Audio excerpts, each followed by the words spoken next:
Hi అండి, welcome back to channel అమ్మ చేతి కమ్మని వంట. ఇవాళ రెసిపీ వచ్చేసి బెండకాయ రోటి పచ్చడి. మనం చాలా రకాల రోటి పచ్చళ్ళు చేసుకుంటూ ఉంటాము, కానీ ఒకసారి బెండకాయతో రోటి పచ్చడి చేయండి. టేస్ట్ అయితే చాలా బాగుంటుంది.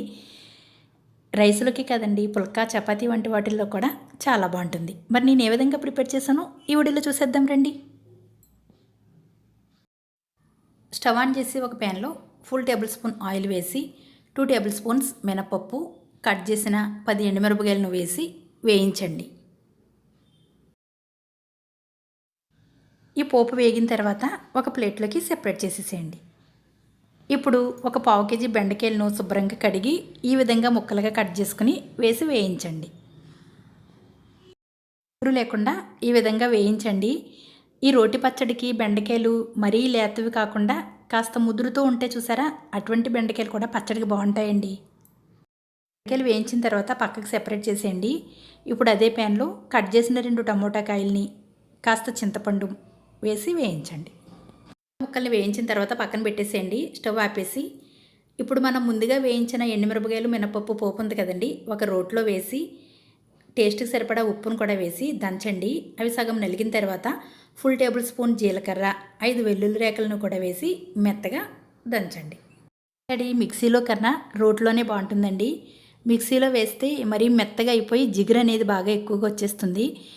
మిక్సీ కన్నా ఈ రోట్లోనే కచ్చపచ్చగా దంచుకోవడం వల్ల టేస్ట్ బాగుంటుంది. మెత్తగా దంచిన తర్వాత ఇప్పుడు దీనిలో కట్ చేసిన ఒక ఉల్లిపాయను వేసి అవి కూడా కచ్చపచ్చగా దంచండి. ఈ సగం దంచిన తర్వాత టమోటా ముక్కల్ని, అలాగే మనం బెండకాయలను వేయించాం కదండి, వాటిని కూడా వేసి కాస్త బరగ్గానే దంచాలి. మరీ మెత్తగా కాకుండా కచ్చబచ్చగానే దంచండి. చూడండి, పచ్చడి అనేది ఈ విధంగా ఉంటేనే మనకి బాగుంటుంది. మరీ మెత్తగా కాకుండా ఇలానే ఉండాలండి. మనకి రోటి పచ్చళ్ళు ఎలా ఉంటాయి, ఇలాగే కచ్చబచ్చగానే కదా ఉంటాయి. ఇదే విధంగా ఉండాలండి. నేను పచ్చడిలో ఎండుమిరపకాయలు వేశాను. మీరు కావాలంటే పచ్చిమిరపకాయలతో కూడా చేసుకోవచ్చు. అంతేనండి, బెండకాయ రోటి పచ్చడి అయితే రెడీ అయిపోయింది. నేను ఫస్ట్ తినేటప్పుడు బెండకాయ జిగురుగా ఉంటుందేమో పచ్చడి అనుకున్నాను, కానీ టేస్ట్ అయితే చాలా బాగుందండి. మనం ఫ్రై చేసుకున్నప్పుడు, బెండకాయ పులుసు పెట్టుకున్నప్పుడు ఆ ముక్కల్ని రైస్లోనే కదా కలుపుకొని తింటాము, అదేవిధంగా ఉంటుందండి బెండకాయ పచ్చడి కూడా. టేస్ట్ అయితే చాలా బాగుంటుంది. మీరు కూడా ఒకసారి ఈ పద్ధతిలో ట్రై చేయండి. రైస్లోకే కాదు, పుల్కా చపాతీ వంటి వాటిల్లో కూడా చాలా బాగుంటుంది. పచ్చడి పోపు పెడితే బాగోదండి, రోటి పచ్చడి కదా, ఇలానే బాగుంటుంది.